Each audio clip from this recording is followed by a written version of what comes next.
पिछले तकरीबन 6 महीने से मैंने अपना नाम कम और सुल्तान का नाम ज़्यादा सुना है। नहीं, मैं इस वाली चीज़ की बात नहीं कर क्या रही। मुझे लगता है कि जब मैं आपसे पहले मिली थी ना, जब पहला इंटरव्यू हुआ था, तो हमारा इंटरव्यू बड़ा रिजर्व और बड़ा फॉर्मल किस्म का था।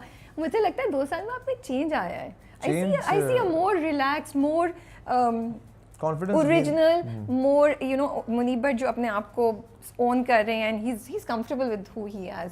डू यू फील ये हुआ है या ये मुझे मैं लगा आपको उसका रीज़न बताता हूँ कि 2-3 साल 4 साल पहले भी उस वक्त तक जो है वो हर इंसान जो है अपनी एज के हिसाब से, अपने एक्सपीरियंसेस के हिसाब से जो है वो अपनी ज़िंदगी गुजार रहा था। तो उस टाइम पे जो मेरे एक्सपीरियंसेस थे और जो मुझे लोग बताते थे या मैं जो लोगों से सुनता था कि आपने अपने आप को ऐसे लेके चलना है, ऐसे नहीं लेके चलना, इतनी बात करनी, इतनी नहीं करनी। फिर वो करते करते करते एक दिन मुझे मतलब खुद ही रियलाइज़ हो गया कि यार आप किस एक हद तक जो है ना आप बना सकते हैं चीज़ों को। अल्टीमेटली जो आपका रियल, जो आप असल में है ना, वो आप कुछ भी कर लें वो आप प्रिटेंड नहीं कर सकते जो आप नहीं हैं। तो फिर मैंने बिल्कुल छोड़ दिया। मैं बहुत नेचुरल हूँ, बस मुझे इस चीज़ से फ़र्क भी नहीं पड़ता कि कोई क्या सोचेगा यार ये ऐसे। मैं बहुत नेचुरल हूँ एंड मैं बहुत सेटिस्फाइड हूँ अपनी इस वजह से। दिमाग रिलैक्स और सुकून है ज़िंदगी में। और वो नज़र आ रहा है। आई सी, मतलब मेरी तो आपसे कभी कभी बातचीत होती है, जब भी जैसे पिछले रमज़ान भी आपके कैरेक्टर की बात हो रही थी, फिर बीच में और अभी भी जब मैं आपके कैरेक्टर की तारीफ़ कर रही थी और हम प्रीमियर पे मिले थे, तो I could feel that that this is the new side of Munib Bhatt that we are seeing. But कोई इंसिडेंट हुआ स्पेसिफिक या ओवर द टाइम ये थॉट प्रोसेस चेंज हुआ? नहीं, मैं आपको बताऊँ ऑनेस्टली स्पीकिंग, मैं शुरू में काफ़ी डरता था चीज़ों को लेके, क्योंकि एक फर्म बिलीफ होता है आपका अल्लाह ताला पे, वो तो मेरा था, लेकिन उस तरह से क्योंकि वो चीज़ें देखी नहीं थी, तजर्बे हुए नहीं थे। उसके बाद जैसे जैसे टाइम आगे बढ़ा तो मुझे समझ में आया कि इंसान के हाथ में तो कुछ है ही नहीं।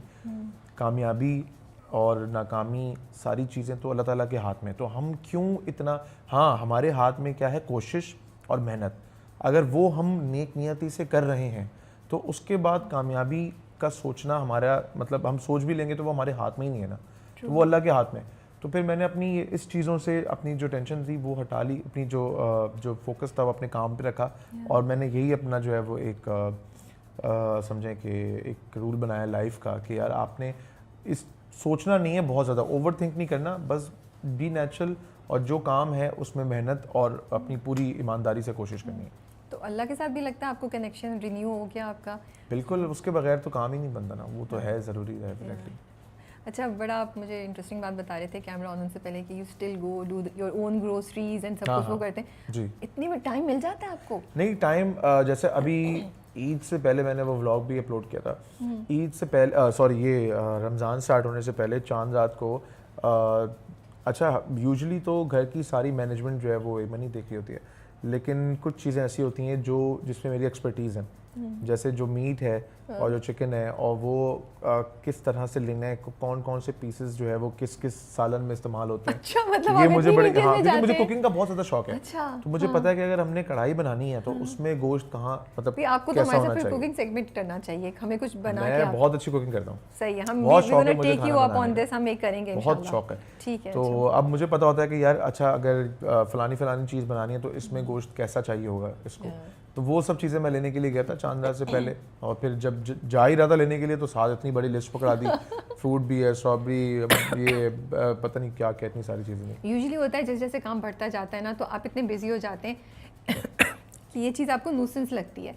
आप कहते हैं कौन करेगा यार, कोई करके ला दे, बट आई लाइक नहीं, हमारे पास बच्चे हैं घर में ये काम करने वाले, और जब मैं घर पे नहीं होता तो वही करते हैं। बट जब मैं घर पे होता हूँ तो मैं क्योंकि मुझे सौदा लेना बहुत अच्छा आता है, सौदे तो नहीं, ग्रोसरी करनी मुझे बहुत अच्छी आती है। उसका रीज़न ये है क्योंकि जब हम बच्चे थे, जब मैं छोटा था तो अम्मी मुझे लेके जाती थी साथ।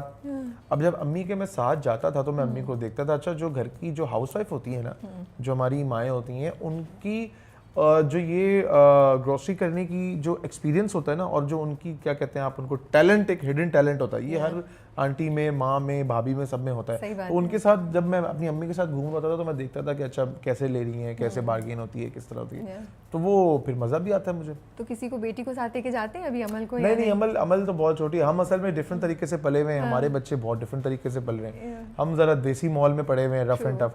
बच्चे हमारे जो है वो ज़रा थोड़ा बट फिर भी पेरेंट्स के साथ ग्रोसरीज करना बच्चों का फेवरेट काम होता है ना, कि वो जी। बच्चे जा रहे हैं और चीज़ें उठा रहे हैं और स्पॉइल हो रहे वो हैं। बस वो इस वजह से नहीं ईमान लेके के साथ जाते होता है। इसी वजह से नहीं लेके जाते। ओके, अच्छा ठीक है। सुल्तान की तरफ आ जाते हैं पहले। यस, कैसा आया कैरेक्टर, क्या रीज़न थी हाँ कहने की? थोड़ा टिपिकल सवाल है कि नेगेटिव कैरेक्टर है और बैशिंग आएगी और सब कुछ, एंड आजकल वो कॉन्वर्सेशन होती है कि कोई भी कैरेक्टर नेगेटिव पॉजिटिव नहीं है, बट मुझे लगता है कि डेफिनेटली थोड़ा बहुत होता है कि यार मैं नेगेटिव करूँगा लोग कुछ बोलेंगे, तो इस सोच को जहन में रखते हुए फिर भी आपने इसको हाँ बोली, तो क्या थिंकिंग थी आपकी? अच्छा, ये जब प्रोजेक्ट मुझे ऑफर हुआ था, इसका नाम था मोहब्बत एक सज़ा। ओके। और ये जो ड्रामा था, ये जो मैं पढ़ रहा था, तो पढ़ते हुए मुझे मैं इस एस्पेक्ट को नहीं देख रहा था कि कैरेक्टर नेगेटिव है या पॉजिटिव। ओके। मैं इस एस्पेक्ट को देख रहा था कि इसमें परफॉर्मेंस मार्जिन कितना है। क्योंकि अगर तो कैरेक्टर पॉजिटिव भी है और उसमें परफॉर्मेंस मार्जिन ही नहीं है, मतलब अगर हीरो है, हीरो कुछ कर ही नहीं रहा, सिर्फ वो हाँ जी जी अच्छा कर रहा है, तो फिर वो इंटरेस्ट लूज कर जाता है एक्टर उसके अंदर, क्योंकि चैलेंजिंग रोल नहीं होता, आप अपने कंफर्ट जोन में रह के वो काम कर रहे होते हैं। अगर आपको अच्छी परफॉर्मेंस देनी है तो आपको अपने कंफर्ट जोन से बाहर आना पड़ता है। तो ये जब मैं पढ़ रहा था तो इसमें बहुत सारी चीज़ें जो थी वो मुझे अट्रैक्ट कर रही थी, जिस तरह उसका वो हॉर्स राइडिंग वाला सीन है, वो पहले के एपिसोड में मैंने सोचा यार ये तो बड़ा डिफरेंट है, स्कॉश खेलता है ये भी बड़ा डिफरेंट है। फिर वो जैसे उसकी पर्सनैलिटी है वो ट्विस्ट करता है सिचुएशन को, प्रिटेंड करता है उनके सामने, घर वालों के सामने, और एक्चुअल बेडरूम में कुछ और होता है। ये सारी चीज़ें मुझे पढ़ते हुए मुझे लग रहा था कि यार इसमें as an actor, as a performer मेरे पास कुछ है करने के लिए। तो इस वजह से मैंने फिर ये रोल सेलेक्ट किया, और ये सेलेक्ट करने के बाद फिर जो हमारे डायरेक्टर हैं ज़ीशान अहमद साहब, उनके साथ मैंने काफ़ी लंबी फ़ोन पे हमारी कॉन्वर्सेशंस हुई हैं, हमने चीज़ें डिस्कस की। ये तो बहुत ज़्यादा नेगेटिव लिखा हुआ था, फिर हम इसको थोड़ा सा पॉजिटिव की तरफ भी लेकर आए। कुछ चीज़ें आप जैसे जब व्यूअर्स देखेंगे तो आगे बहुत सारी चीज़ें आपको इसके अंदर सुल्तान की अच्छी भी नज़र आएंगी। ऐसा नहीं है कि वो सिर्फ बुरा है, मतलब ऐसा नहीं है कि अगर हमारे यहाँ क्या होता है कि या तो ब्लैक होता है या वाइट होता है, बुरा होता है तो बिल्कुल बुरा होता है, अच्छा होता है तो बिल्कुल ही अच्छा होता है। इसमें जो है वो शेड्स हैं। तो जिस तरह जब वो बच्चा होता है और वो उसकी मोहब्बत होती है परी से, वो उसके लिए होमवर्क भी कर रहा होता है, बेसिकली वो अच्छा लड़का होता है बचपन में, लेकिन उसके साथ बहुत बुरा एक्सपीरियंस होता है, उसकी मोहब्बत उससे छिन जाती है और वो उसकी तजलील करती है सबके सामने। अब 12-13 साल के बच्चों की अगर आप इस तरह सबके सामने अगर आप उनको इंसल्ट कर दो तो लोगों के लिए कहना आसान होता है कि यार क्या हो गया, खैर है, होती रहती है, इट्स जस्ट नॉर्मल। लेकिन जिसके साथ होती है ना और इस तरह होती है, तो हर बच्चे एक जैसे नहीं होते। कुछ बच्चे बहुत सेंसिटिव होते हैं। मैंने एक मेरा क्लास फेलो था जो अपने फादर से पिछले 15 साल से बात नहीं करता था, तो मैंने उससे पूछा वैसे ही, मैंने तुम क्यों अपने अब्बू से 15 साल से तुम बात ही नहीं करते? कह रहे हाँ, एक दफ़ा उन्होंने मेरी गलती नहीं थी, मुझे बहुत मारा था। तो वो मैंने सोचा यार ये 15, मेरे अब्बू तो मुझे गलती हो ना हो हफ्ते में 3 दफ़ा मारते थे शरारती बहुत था ना मैं, तो मुझे तो कोई फ़र्क नहीं पड़ता था। तो हर बच्चा डिफरेंट होता है, कुछ बच्चे बहुत हसास होते हैं, वो दिल में बात बिठा लेते हैं और वो फिर उनकी पर्सनैलिटी का हिस्सा बन जाती है बड़े होके। तो सुल्तान के साथ ऐसा हुआ है, तो मैंने सोचा यार ये जो चीज़ें हैं, ये वाले जो इसके पॉइंट्स हैं ना, ये लोगों को बड़े पसंद आएंगे और इंटरेस्टिंग है, वो डिफरेंट है, इसलिए फिर मैंने ये रोल सेलेक्ट किया।